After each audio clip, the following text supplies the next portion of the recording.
I did not realize how critical the federal government has been with building the black middle class until this commenter pointed it out a few videos ago. So thank you, Queen of Palmettos. I made a video about the class implications of this, and I want to extend the conversation to race. I'm Dr. Anna Kalschmidt. I'm an industrial organizational psychologist, and I research the unwritten rules of work for people from working class backgrounds, as well as intersections with race, gender, and neurodivergence. I've worked in public, private, and academic sectors, including 4 federal agencies. And after this commenter pointed this out, I did look into, are there more people of color in the government? And it has been found that the government does hire more black people than the private sector typically has. Of course, there are industry exceptions. You can always find an exception. Just like there are winged birds that don't fly, there's always an exception. However, something I will say is that the number one employer of people in my field typically has been the federal government, especially the military.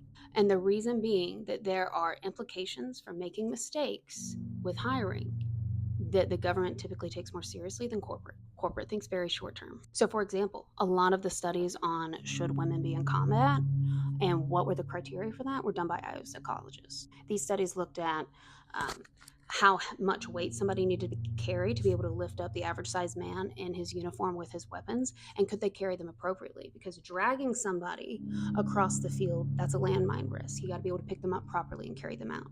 And exercises like that were how they determined if you can do this, regardless of your gender, then you can qualify for being in whatever part of the military. I believe that was for being on the front lines. So these are the types of things that IO psychologists do. And when I was entering my first federal agency, I remember they presented me, I was surprised to see a competency model, which looked at what are the knowledge, skills, abilities, and other characteristics that are needed to do the job. What is the agency value? And here are the performance criteria we've made from it. And this is what good performance is. This is what bad performance is. This is what great performance is. And it's very hard to get great performance. And I was impressed because in my experience with corporate and academic, I had never seen anything like that. Y'all want to know some tea? Academics are some of the most hypocritical about this stuff, talking about reducing bias and does the research on what is good for hiring and doesn't practice it at all within the academy, even IO psychology programs. There's not a universal hiring across the Fed. It depends by agency, but it is typically better, in my experience, in seeing that than corporate, which a lot of it is go with your gut, similar to academia. And because there's so much work on bias reduction, I could see that absolutely being why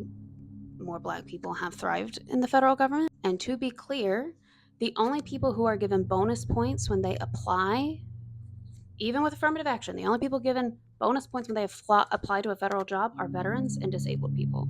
You do get extra points on your application if you have a documented, medically documented disability, or if you are a veteran, especially a disabled veteran. There are no extra points for being a person of color, a woman, anything else. The purpose of all of these systems is not to let unqualified, underrepresented groups in. The purpose is to not let underqualified people who are part of the majority in because of the bias. Regardless of what happens with the federal government and the employees there, I think this is a good example of why hiring using evidence based techniques matters and how it does make for hiring people more based on merit than identity.